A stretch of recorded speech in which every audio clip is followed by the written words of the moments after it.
Fiancé slept with his first love. And on my wedding day, my fiancé's first love appeared at the wedding ceremony, wearing the exact same haute couture gown as mine. I watched them stand together at the entrance, greeting the guests as if they were the bride and groom. Maintaining a calm expression, I complimented them, saying they looked like the perfect couple, beauty and brains, a match made in heaven. She burst into tears and fled the scene. He, however, didn't hesitate to humiliate me in front of everyone, accusing me of being petty and narrow-minded. When the wedding banquet was over, he left for what was supposed to be our honeymoon, with her by his side. I didn't argue or cause a scene. Instead, I quietly booked an appointment for an abortion. The festive ribbons on the bed hadn't been cleared away, but I was too worn out to care. I lazily swept them off the bed and collapsed onto the soft mattress, feeling the weight of the day press down on me. As I plugged my phone in to charge, a notification coincidentally caught my eye, a post from Susie McKinney on her social feed. "Grateful for your presence, not a moment wasted," was the caption. The attached photo showed Hank holding her in his arms, the two of them gazing into each other's eyes, barely a centimeter apart, lips on the verge of meeting. Matching couple rings gleamed on their fingers. If it were in the past, I would have stormed over and demanded an explanation from him. But now, I just quietly turned off my phone, rolled over, and went to sleep.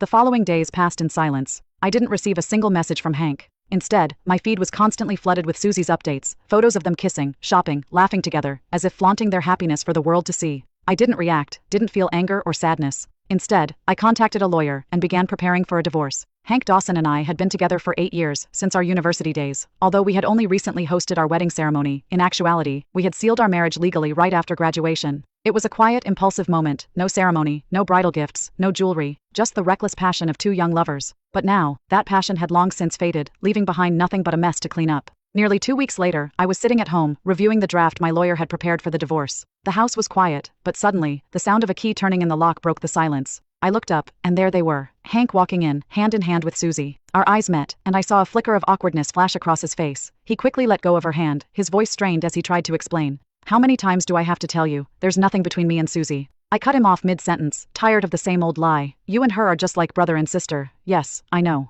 I looked at him, my expression calm and indifferent. There wasn't any trace of anger. Hank's face, however, grew colder, his brows furrowed in frustration, his voice, laced with helplessness, cut through the room. "Then what are you upset about this time?" "I'm busy," I replied, my attention already back on the draft in front of me, completely uninterested in meeting his gaze. But my silence only fueled his frustration. His face hardened as he wrapped his arm tighter around Susie and stormed out of the house. He made a show of slamming the door open wide, standing there, waiting for me to give in, like I always had. But not this time. I didn't even look up. With a final angry slam, he shut the door behind him. It wasn't long after they left that my parents called, asking me to come over for dinner. I agreed. When I arrived at their place, who do I run into at the door but Hank? He looked at me, something like guilt flickering across his face before he smoothed it over with a forced calm. "Are we going in together?" Click the link in my bio to get the full story for free.